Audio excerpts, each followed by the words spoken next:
Hey, Dr. Glenn. Hello. This is so exciting.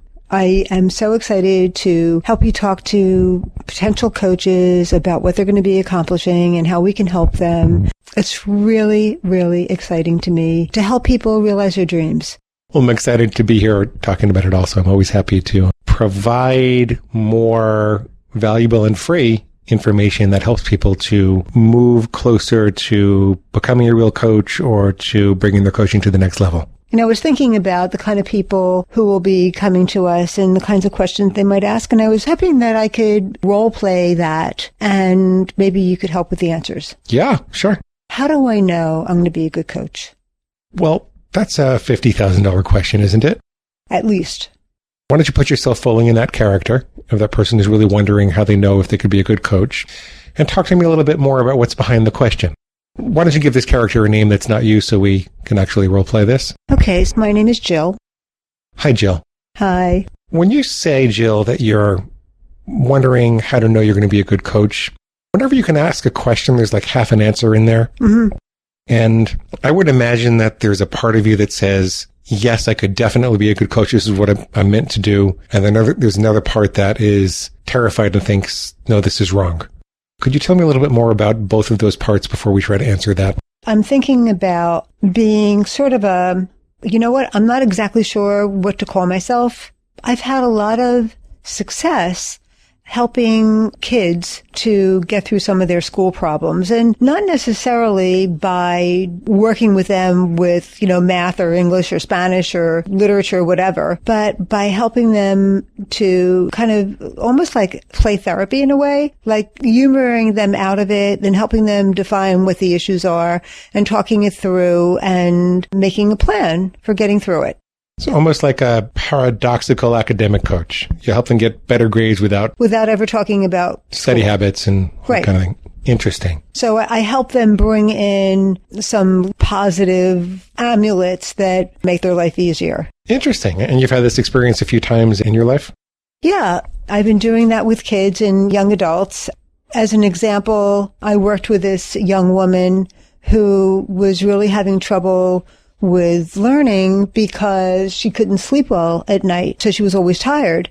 And I asked her where she felt most confident. And she felt most confident and comfortable and relaxed on her yoga mat. I asked her if she ever would just kind of relax on the mat, close her eyes and almost go to sleep. And she said, yes. And I said, well, what would happen if you took your yoga mat into bed? And she giggled about it. She thought it was kind of silly. And she started doing that and she started getting good night's sleep. And it made a real difference because then she was able to be present and alert when she was studying. So it was sort of like, I don't know, kind of a paradoxical intervention. I mean, how many people would tell you to sleep with your yoga mat? So it's not really academic coaching. It's like whack-ademic coaching. Yes. Oh, I love that. But you're not getting paid for this yet. Well, I did get paid for that actually, but not a lot. It was almost like a favor, but that's an example of the kind of stuff that I've done. I'll tell you about another one. This young woman was totally terrified of tests, and I asked her what kind of things made her feel happy. She loves animals, and she has this thing for stiletto heels. So I said, well, what would happen if you wore your stiletto heels to the test? And she said she'd feel really hot. And so she did that. And that made a big difference because she thought she was really hot. She's only 13 years old, but... That's great. That's really great. Things like that. You sound like a coach to me. What's the ambivalence? Why do you think maybe you're not? First of all, can I always come up with some kind of cool thing like that? I see. People who know me think of me as very creative and pretty silly and able to come up with whack-ademic. I love that. Whack-ademic counseling. I think that is a riot. Coaching. Yeah, whack-ademic coaching. But they work. Those crazy interventions work. I still don't know what your ambivalence is. They'll sound crazy. You're worried that it's going to sound crazy and you're worried you're not going to be able to continue to come up with interventions that are going to work for these people. Right. Okay. Those are two separate objections. Why don't we talk about each one separately for a second? Okay. The first one has to do with evolving your creative inspiration into a coaching system that has a method to the madness so that you know how to interact with the client in a professional way that keeps them engaged until the inspiration hits you, until you really see what the problem-solving moving inspiration might be. That's part of what can be taught. That's part of what's been studied for hundreds of years in the human sciences. And it's part of what it means to become a coach is to learn how to take those moments of brilliance and be with people until you can engineer them again and again. And very frequently in the early sessions, you may have one or two of those moments of brilliance because there's a lot that's going on in those early sessions. People, by the time they actually get themselves to come for a coach, to ask for help, to get over the inner reluctances they have inside to connecting with you and asking for help and being open to that, they've actually marshaled a lot of their constructive energy already, and they're bringing that to you. It's almost like you're kind of taking that energy and letting it flow through you empathically and, presenting this flower to them. Yes. Right? Yeah. But then when they come back for the second session or the third session or the 30th, where does that come from? And there are lulls in that roller coaster, and you need to learn how to manage those lulls and, what to do to get people through them and keep them involved in the relationship. So I would say to you that it's perfectly normal that you'd have that question because you haven't been coaching professionally and doing 12, 20, 30, 50 sessions with people. But over the course of having those experiences, there'll be some awkward moments. And over the course of training with us at the Academy, you'll learn a system for interacting and engaging with people when they're kind of in their more destructive modes as opposed to bringing you all that creativity so you have the opportunity to do it again and again and again. So the real answer is, rather than thinking of it as a well that you have to have full all the time, you need to think of it as a river that you learn to step into with the client when they're ready. It has to be okay to be with the client when that river isn't really there, when they're not ready to step in the river. That reminds me of a couple of things. One of them is, as you know, I'm giving a speech next week on archetypal branding. This is Sharon talking, not Jill. You're not going to believe this, but I entitled it Warrior, Wizard, or Wacky Pack. And you came up with Wackademics. Right. It's really weird when we're in sync like that. Can I just say something that's really important to me? Yes. It's really important to me that people understand that our academy is about encouraging your creative coaching style. Yes. Right? I've got a system that we developed over the last 24 years, and I've worked with over 1,000 clients. And I really want to give people a system to rely on so that they don't have to have so many awkward moments and they know they're going to be able to know what to do when they don't have that ingenious creativity. But what's most exciting to me as a teacher and a supervisor is when I can see a coach flower like that, when I can see a coach come up with those wackademic interventions and say, oh my God, you mean I could get paid for this? Oh my God, this is really helpful to people. I don't have to follow this rule like I was in school. I can actually be myself with the client and look what happened. That's what's most exciting to me. I love that. What we're talking about right now, with the Wacky Pack academic thing, is that something that gives me, Jill, personally joy. Mm-hmm. But it might be something totally different for a different kind of coach. It might be much more detail-oriented or something that's more in the moment. And I have coaches who have gone back to their spreadsheets and put in these agonizing decisions that their clients are trying to make and actually created a mathematical model and then presented that mathematical model back to the client. And that's what the client got. Yeah. It could be a detail or a fact. It could be more fact. I mean, I like the intuitive aspect, and that's what you just picked up on. I love having that, being able to be intuitive with people that I work with. When I'm doing my interviewing, I have those moments all the time, but that's because Sharon, not Jill, I'm relaxed in my ability to do that. Whereas Jill thinks that she's had these just like fortuitous moments and doesn't know yet that when she's relaxed, those will happen all the time. Right. And so what I would say to Jill is that she's right to understand there's a little bit of a mountain to climb to get used to that and develop that confidence. But I would also say that most Jills think that mountain is much bigger than it is. Yes. And the other side of that mountain is a lot closer than you think it is. Right. And the next mountain, even though it might look higher, is easier to climb. Cool. That had to do with your first objection or concern is like, how can you turn these moments of inspiration into a full-fledged coaching relationship that fosters ongoing change and solves problems? And the next concern was whether you had enough expertise to present yourself like this. Was that it? Yes. When I was in college, before I was a professor, before we even had, a bachelor's degree, I used to gather these groups of people who would have paid me for this. They didn't, but I could have charged for this in retrospect. Mm-hmm. And I would say, are you worried about passing the chemistry test? Why don't you come study with me for 2 days and I promise you'll pass it? And my motivation for doing that was that I wanted to get an A. And I knew that if I can get them all to pass, that I was going to get an A. That makes perfect sense. Because they would have fired all the questions at me. I knew that I was more expert than they were because I was going to get a B anyway. But I knew that if I presented myself as the teacher without a degree, without formally saying I'm a teacher or breaking any laws or anything like that, I knew that they were going to get me an A. And there was tremendous value in me standing up and doing that. And I didn't cheat them in any way. And they were happy that they had that. And it benefited everybody around. It was a win-win relationship. It's cool. I forget the organization that did the research, but there's a large public speaking organization that researched the various levels of expertise. And they came up with 6 different levels of expertise. Mm-hmm.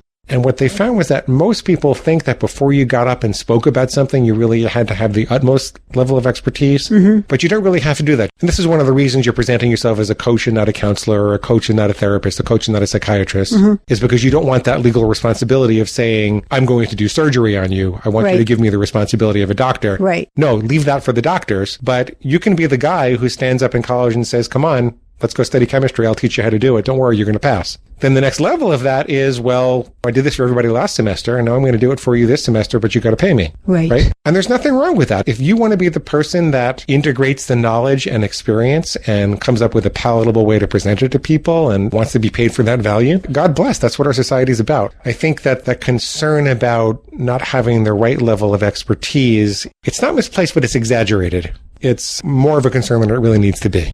I 100% agree with you. There are areas of expertise that I've gotten in the workforce and just by life experience that college didn't touch. Right. Just because you have a college degree or even a PhD doesn't mean that you're an expert in this, that, and the other thing. I got my PhD when I was 25 years old. At that time, I was doing couples therapy. And people would come in and look at me and say, well, why do you know you have pimply-faced PhD? You didn't have pimples. Well, as a metaphor, I had a very young face. I had a baby face. I used to try to color my beard a little bit gray and my hair a little bit gray so I'd look a little bit older. I actually did know a lot that could help them, but they didn't quite trust me. But that's not really the point in this context. In this context, the point is, compare me at 25 years old as a pimply-faced PhD to someone who's 55 years old, maybe has been through a divorce and now has a satisfactory marriage, has worked on communication skills, has a lot more experience in actual relationships, has raised some children. There's a really good argument that that person was better than me at that time, even though I had more book knowledge, I had more supervision. But I think there's a good argument that person was better than me at that time. And I think that one of the phrases I got from you, which I think is a really strong motivation in coaching, is the desire to share and spare. To share your experience and spare whether it's the pain that you've been through in accomplishing your own personal goals and your own personal journey. It's really just a matter of harnessing that passion and being willing to package it up in a way that's marketable and professionally deliverable to the public. Coaching is like mentoring in a very related kind of way. It's not just talking at people, it's listening, it's using active listening skills and helping people to get where they need to go on your specific thing.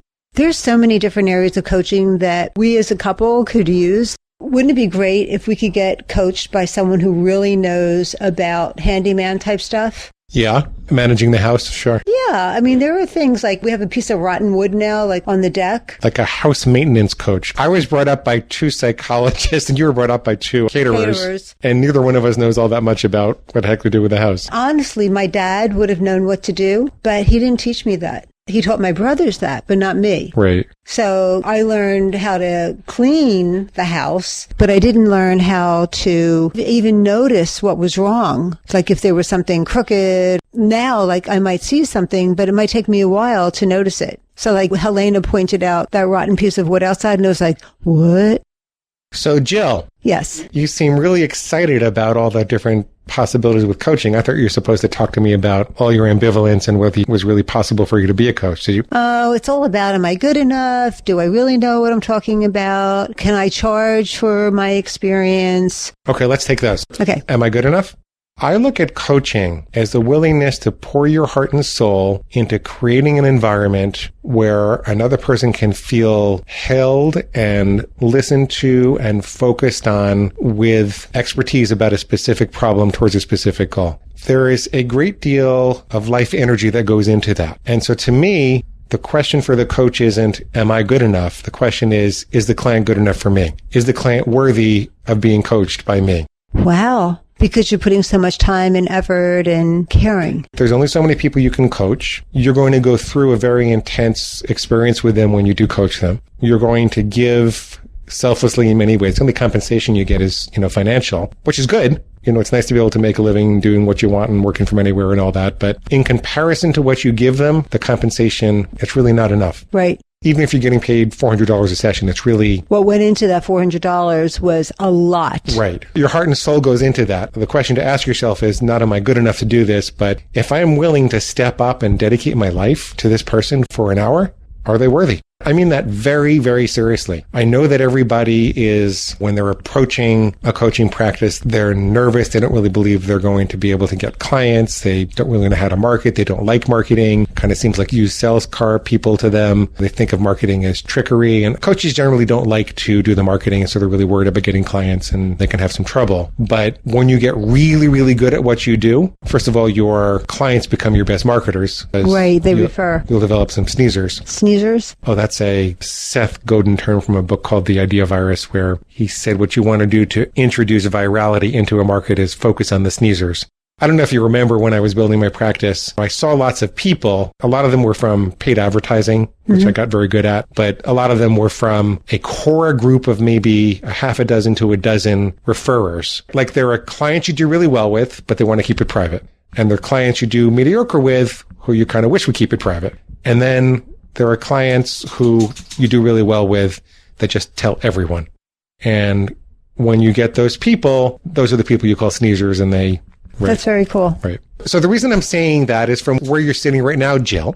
This might seem impossible to you to think that there's going to come a time when you have too many clients knocking at your door and you have to make choices. But if you work really hard at it and you embrace both the coaching abilities and, training and development that we teach, and you embrace the marketing side, that's one of our real points of difference, is that we have an extensive experience in both coaching and marketing. Like there's a lot of people out there that'll talk to you about marketing, and there's a lot of people that'll talk to you about the abilities. There's not many people who can really talk to you about both who've seen over 1,000 clients, and I've got all this experience in business at the same time. It really is a more important attitude to protect your practice. Ask yourself, is the client worthy of working with you, rather than are you worthy of working with the client? By focusing on that, it takes the pressure off. Am I good enough? So that was one. Did you have any other questions on your paper? I have lots of questions on my paper. By the way, as a coach, it's all right if you have notes. It's okay if you wrote down a couple of things to remember to ask people. I was wondering, how do I evaluate me, Jill, what my strengths are, and then the parts that I need to improve? Most of the people on this list will have taken a little test, which is modestly accurate. It's not the most scientifically rigorous test that we've ever put together, but it's kind of aimed at getting you to do that. And if you haven't taken that, if you go to becomearealcoach.com and then you go to the homepage and click on take the test, you can get there, and that will... Becomearealcoach.com? Becomearealcoach.com. Okay. And then go to the homepage and click on the test, and you'll get to that test. But behind that question is half an answer, because you must have some inklings with regards to what you think your strengths and weaknesses are. And the real way you'll discover them is in the course of the training, having the opportunity to do practice sessions with master coach supervision, available to bolster your strengths and help you compensate for your weaknesses. But I think it would be more meaningful if you talk to me, Jill, about your perception of your strengths and weaknesses. In terms of my strengths, I think that I am creative and intuitive. People have been telling me that my whole life. So I'm a good listener. I'm playful. And I think that's really important with kids. I'm willing to do something different. If it means sitting on the floor and throwing a ball back and forth, if it means going for a walk, if it means dressing up silly, I'm willing to play. I'm willing to meet them where they are, meet them their level. I'm willing to sit in the same chair with them or sit all the way across the room. I'm willing to pretend we're talking on the phone to make them more comfortable. Have them go sit on the other side and pick up a telephone, imaginary telephone, and let's talk on the phone. So I think that that's a major strength. In terms of weakness, I think my biggest weakness is a lack of confidence. I'm embarrassed to say that out loud, because why shouldn't I have confidence? But I don't. I'm always afraid I'm not good enough. Right. Okay, so let's just talk about the weakness first. First of all, I prefer to work with coaches who start out with a lack of confidence. Really? I do. Because it's easier to teach someone who's feeling insecure in the beginning than someone who thinks they know everything already. Yeah, I'm not a know-it-all. And one of the marks of a good coach is someone who's willing to tolerate those uncomfortable feelings of insecurity, feelings of inadequacy. When someone comes in and presents a problem to you, they're going to want a solution instantaneously. And it's only natural, any human being in that situation, faced with someone presenting a problem who wants an instantaneous solution, is going to feel inadequate because generally there aren't instantaneous solutions. Sometimes there are. And one of the benefits of choosing a niche in coaching is you come to know a particular problem very well and you can instantaneously recognize what the solution is. But even in that situation, you might not want to give them the solution instantaneously because you'll lose out on the opportunity to figure out how else you might be able to help them. You won't be able to engage in a deeper relationship and help them with all the areas and all the goals they might want to achieve because they don't really know your abilities yet. So when people present to you, they're going to want instantaneous relief and you're going to have to put them off a little bit. And the feelings that go along with that are feelings of inadequacy, at least at first. Right. Until you've done it a few dozen times and you see the results. And you know that by doing that, you're leading them to a better place than they could have imagined. And then you feel confident. You have the knowledge that you're doing the right thing. The feelings can still be feelings of inadequacy, can still be uncomfortable. So it's a good thing that you feel inadequate to start with. It's normal. And I think your point is so well taken that no matter what it is you're coaching, people come to you imagining that you're going to solve it right away. That's the hard part to manage because you want to please them. You want them to be happy, but sometimes they have to be unhappy for a while in order to do what needs to be done. Right. Whatever that is. There really is no magic mommy or daddy. It's different than taking a course where you're learning little things piece by piece and then integrating it. Lots of times when someone comes to you as a coach, they just want to inhale it and exhale it. Boom, they've got it. One of the things that bothers me about the way some of my competitors market is that they'll tell you that the certification is really about getting the right questions to ask. And I think it's good to know a number of questions and structure, but if being a coach was only about knowing the right questions, there are books you can buy for the Kindle for $2 that'll give you the right questions. Right. And I really believe in my heart that being a coach is more about the person you become and can you place yourself in this situation to be present with the client, take the pressure off yourself to perform while you're having all these thoughts and feelings and all the expectations and hopes and dreams that the client is pouring into you. How do you sort out those feelings from your own internal insecurities and confidences and maybe overconfidences and the other head trash that you might be dealing with? And I think that that's what being a coach is much more about. And that's really what the academy is much more about. One of the reasons that we provide so much free information is because I don't really think that becoming a great coach is so much about the information. It's really much more about the experience. And the relationship.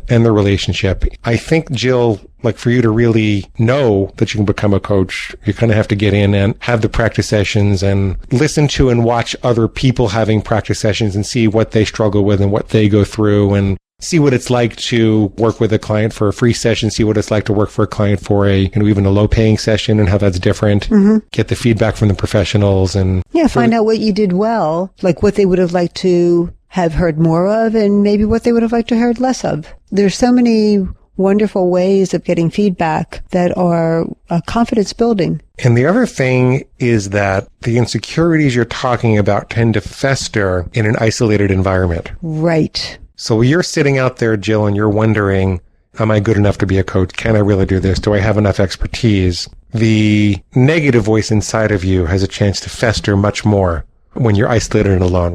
When you're part of a community of people who are crossing this threshold themselves and are dedicated to building confidence as coaches themselves, now all of a sudden you have all these people to support you. And a lot of these people can become friends and peers really for the rest of your life. It's really miraculous what can happen. That's part of the process that I really love that happens. That's Sharon talking. And Jill's going, cool, very cool. What else is Jill worried about? Well, how do I find out what I need to improve? By practicing in front of other people and getting feedback, by soul searching, by thinking about the conversations that you've had, which have been successful, where you've seen results in other people in the conversations which didn't go the way that you wanted to, by journaling about that and thinking what went well and what didn't. That's how you do it. I love my Wacademics name. Why would parents choose me for their kids instead of somebody else? Well, there are many reasons that would happen. One is if you had amassed more proof of solving that particular problem than anyone else, and clients started talking to you about it. Some of the ways you do that is we teach you how to develop a workshop that you give at community centers or hospitals or churches or schools or adult education centers. And you kind of get out and you demonstrate it. And nowadays taking a little video is not a big deal at all. And so now they have all these videos of you in action. And after these free workshops, you have one of your friends interview all the participants about how did it go, and they follow up and they interview them about the results. And now you've got more proof than anybody else does. And then we work on studying the market language. So there's all these opportunities on the internet now to observe market language for free, Twitter and Facebook. So how people talk about their need and... So you'll know the language of the problems in this market more so than anybody else if you've taken the time to study it more than anybody else. And you'll get on a mission. We'll tell you how to get the word out. We'll teach you how to market. That's how. Proof is a big deal. Gathering real people that you've done demonstrations with who report back with results is a really big deal. You upload them all to YouTube. You can send people over to that to, see what you've done. That's kind of a really big deal. I was just thinking as you're talking that there are some really cool movies that show wacky adults helping kids to get over their fear of performance on tests and stuff with wacky interventions. I think what you're talking about is an extraordinarily marketable coaching niche. I hope someone doesn't steal it from you. It actually doesn't really matter if they do because I'm Jill. I'm imaginary. Well, because you're Jill and you're imaginary, that's funny. Because there is room for a few dozen people that do this kind of thing. But I think that you could stage press events where For Wacademia? For Wacademia, yeah.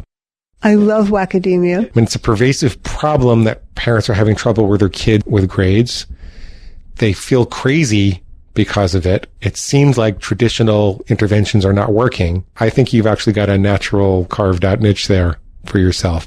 People, by the way, shouldn't worry at all if any of the marketing that we're talking about doesn't make sense. We're really kind of jumping to the end of the ladder. And in the academy, we have to take you through it step by step so you build it up slowly. Right. That's how we will teach you how to market, and we will build a story for you that puts you front and center. I feel better already. And I'm not even real. Oh my God. How did that happen? Is there anything else you're concerned about, Jill? What can I authentically promise these people with my Wacademia? Well, that will have to do with the typical result that you achieve. There's a legal answer to that, there's an ethical answer to that, and there's a marketing answer to that. What about ethically? That's what I'm most concerned about. Ethically, you can promise what you can deliver. I can promise that their kids will have a fun experience and be less anxious when they have to take tests. Okay. I think you could promise that for sure. If I were your marketing coach, I would push you further than that. Okay. I believe that consumers don't want to know that they got a good solution. I believe that consumers want to know they got the best solution. I believe that consumers are exceptionally nervous with regards to parting with their money, coaching clients in this case. I believe that a willingness to guarantee the strongest promise you can make without lying really sets coaches apart in the market and makes it possible for them to... I guarantee that your kid is going to enjoy learning more. In this case, after you had done a number of sessions and you had some proof, so you have to get to the point that you'll feel confident that all you need to do is get the people in the program and you're going to get them results. Once you really have that belief that if they just come in and do this, that they're going to get results, or at least 80% of them are, then I would actually push you to guarantee them better grades or the money back. I would. And that's very controversial for coaches. You're not really supposed to, if you look at some of the more standard organizations, you're really not supposed to guarantee that. And I can't tell the people listening to do that for sure because I don't know specifically what they're promoting and I don't know what results they're getting. But once you're getting results, guaranteeing to give people's money back if they don't get those results is a win-win for everyone. And the reason for that is you'll probably get 2 or 3 times as many clients to come in. You will have people that rip you off. You'll have some people you have to give their money back to, but at the end of the day, you get so much more experience. You get so many more people in your practice, and your practice fills with people that you're actually getting results for so much more quickly. So I think it's only fair if you're not really getting results for people that you give them their money back. So I would actually push you to guarantee the parents that their kids are going to get better grades or their money back once you really knew that the system worked. Now, I know most coaches are not going to take me up on that. I could guarantee less whining during study time. We're getting into marketing a little more than I wanted to now, but let me just say one more thing about this. Sure. See, the guarantee is a matter of who takes the risk. When you don't guarantee those results, They're taking the risk. you're saying, I want you to risk your money and your time on me. I'm really, really good, but I'm going to get your money anyway. Doesn't matter if you get the results or not. Right. Saying you're willing to guarantee the results makes you more empathic. It makes a stronger connection with the prospect. You have to think it through very, very carefully, and nobody can take these risks but you. So I don't want anybody coming back to me and saying, I guarantee this and this happened, blah, blah, blah, because there's a lot of diagnostics that have to go on before you do that. But it's the ultimate way of being empathic with your prospect is when you get to the point that you know your process so well and you're so confident in the results you can get, then you don't want to put any barriers whatsoever between the right people getting into your program. Now, you can put conditions on it. You can say, as long as you do 75... 10 steps that I told you to. Yeah, then it's absolutely guaranteed. You can do that, and that's a little less strong than guaranteeing it no matter what, but sometimes you have to do that. And no matter what business you're in, and we know this from being in business for 25 years, there are some people out there who will take advantage. But not that many. Let's say there's a sugar addiction coach. Think about the sugar addiction coach that comes to you and says, I promise to end your sugar addiction in 30 days or less in 3 easy steps or your money back. As long as they follow those steps. As long as you follow these steps. Right. As compared to the sugar addictions coach that says, I'm a really great sugar addictions coach. There's all these people that I helped. You can watch them on YouTube. Why don't you come and give me a try? Which one do you think has more clients? Absolutely the one who guaranteed it. Which one do you think is more financially successful? The one who guaranteed it. Makes Right. sense. Because it shows confidence. And that was one of the things I came to you for. I said I didn't have confidence. Yeah, So you have to demonstrate confidence to feel the confidence. that's right. I hadn't thought of it that way before. I learned something every time we do an interview. You know that? I honestly do. And you're not even real. Well, Sharon learned it. Sharon learned it, not Jill. But Jill learned it too. Did Jill's Jill have very any other excited. concerns? Did Jill have any other concerns? How long should I coach someone for? The short answer is until they achieve what they set out to achieve, and possibly longer if they want to, if that's their desire and they have other goals they want to achieve. A longer answer is that I think most coaches these days make the mistake of trying to get clients into long-term coaching too quickly. I got it.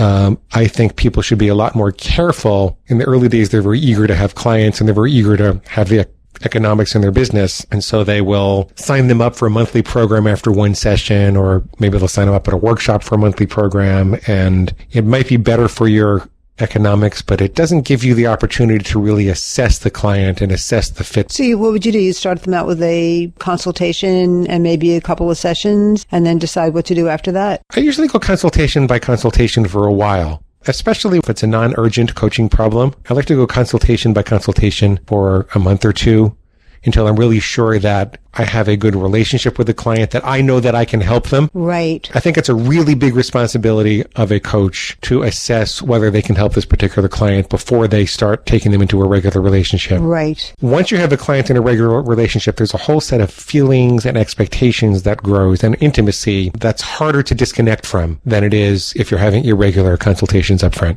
Got it. Like if you've had 2 or 3 get to know you assessment interviews up front, and you need to say, well, you know what? I don't really have the expertise to help you with what you're talking about. I'd like to refer you to this person. Or maybe the person is maybe they're not really coachable yet. Maybe they're struggling with something deeper that requires a therapist, or Right. maybe it additionally requires a therapist and you don't know. You can work as a coach and there can also be a therapist. The therapist has to know about it. Right. The client has to know that you're requiring the therapy as part of The coaching. so that they know that coaching is not psychotherapy. Right. That makes And sense. there's a lot of other disclosures and things we can talk about in the academy, but the session by session, get to know you slowly routine gives you the opportunity to really mold your practice exactly the way you want it to be. Because before you know it, you wind up filled up. There's nothing worse than having to work with a group of people that drain all your energy and make you feel bad. Because here's what most clients do. They're hungry for clients. They're hungry to make money. They take on anybody that knocks on the door. Not most clients, but most coaches. Most coaches they take anybody that knocks on the door. They get them into regular sessions really quickly. And then they're stuck with them. And then before they know it, they've got a practice full of people that aren't really making progress. And it's a little depressing to get up and meet with people, Right. hour after hour who are not making progress. Right. Then you burn it out. You say, well, coaching doesn't really work, or you can't really make a living at it, but you haven't really committed to that initial foundation. And you haven't had the experience of a fresh start with someone you'd like better. Right. It's almost like people go around with a group of acquaintances that they call friends and don't recognize that they could have a good friend. Yeah. Let the good interfere with the great, or the mediocre interfere with the good. Yeah, Yeah. exactly. Any other fears, Jill, or have we convinced you? I'm feeling a lot better. I'm definitely feeling a lot better. I appreciate it. Well, it was very nice to meet you. Yeah, you too. And Sharon, thank you very much. Thank you, Glenn. Bye. Bye, Hen. In just 12 weeks, you can become a certified professional coach, confident in your ability and fully equipped to grow a thriving practice from anywhere or your money back. My name is Dr. Glenn Livingston, and I'd like to talk to you for a few minutes about taking your coaching dreams a lot more seriously, about getting the right certification and training, and about developing the confidence to deliver stellar results time after time so your clients will accomplish their goals, others will notice, and get referred back to you. I'll hope you forgive my modesty while we talk, because my wife and I have more combined experience in both coaching and business development than virtually any other program on the market. I've personally worked with over 1,000 clients and supervised dozens of coaches and therapists. Sharon's done literally thousands of groups and team-building workshops. And together we've sold more than $20 million in consulting. We've had our previous work, research, and theories covered in major media like the New York Times, the Los Angeles Times, the Chicago Sun-Times, ABC and CBS Radio, the Wall Street Journal, New York Daily News, and many more. So we have the confidence in our ability to train and certify you as a coach and give you the know-how to build the practice of your dreams. In fact, we're so confident, we're willing to guarantee it right through the end of the very last class. If you don't feel our training was your best choice for any reason, just show us you attended at least 3/4 of the classes and did at least 75% of the assignments. We will refund every penny that you paid. When you compare our experience, guarantee, and more affordable than most pricing, we think your choice will be clear. But if you're like most coaches, you're probably a little skeptical, maybe a lot. You see a lot of limitations and obstacles, and I'd like to talk about them with you because most of them are self-imposed. For example, you might think it's not really possible to earn a living as a professional coach. Maybe you think there's too much competition. But did you know that as of this recording, there were only about 20,000 active coaches in North America? That's less than one coach for every 15,000 people. Of course, not every one of those 15,000 people is in the market for a coach, but coaching has become ever more acceptable and interesting thanks to reality shows like The Biggest Loser, The Voice, dancing shows, singing shows, et cetera, et cetera. Every one of the contestants gets a coach, and the audience gets to see the value firsthand as they progress. More importantly, most coaches ignore the immense value of niching. There's literally hundreds of coaching niches to choose from, and when you do niche, you dramatically lower your competition and raise your odds of success. For example, where there may be 20,000 active coaches overall in North America, how many adoption coaches do you think there are? What about coaches who specialize in chocolate addiction? By the way, I could use one of those. Family business, academic achievement, and you don't have to marry any of these niches either. You just try one on to size, learn the skills, and transfer them to whatever suits your fancy later on. But here's another self-imposed limitation. Many people think it's simply not possible to earn a living as a coach. Well, you can visit becomearealcoach.com To see detailed studies which suggest the average active coach earns about $55,000 per year. Of course, there are coaches who make a lot more and coaches who make a lot less. And it would be unreasonable to assume just getting certified will automatically give you this income. Your income as a coach will depend upon many things, including the niche you choose. For example, working with affluent couples to help them adopt is likely to be more lucrative than helping disabled veterans adjust to life at home. Not any more meaningful, fulfilling, or soulful, but definitely more profitable. The environment you work in will also influence your income. Private practice versus a salaried employee, etc. The number of hours you choose to fill. Nobody says you have to work full time. The fees that you're comfortable charging. There's a lot of coaches out there that don't want to charge as much as they really could charge. The business model that you choose, in other words, individual coaching versus selling books, tapes, seminars, groups, and events for more leveraged and passive income. The seriousness of the problem that you specialize in. How desperate are your clients to solve it? How meaningful and valuable is the solution? For example, it's easier to earn more as an adoption coach than a yoga coach for this very reason. And your income also depends upon how much effort you put into attracting clients. But most importantly, in our experience, your income is related to your coaching confidence and ability to produce stellar results for your clients. Or maybe the obstacle stopping you from taking your coaching dreams to the next level is wondering whether you need a professional background in therapy or counseling. But you don't, because coaching isn't therapy. So you won't get involved in diagnosing, treating, or curing any type of mental illness. And we'll teach you how to clearly draw the line and skillfully refer clients who require a licensed professional. When in doubt, refer it out is our motto. Coincidentally, many of these professionals who you refer to can become a good resource of referrals back into your network. Maybe you're not sure if you're worthy of coaching.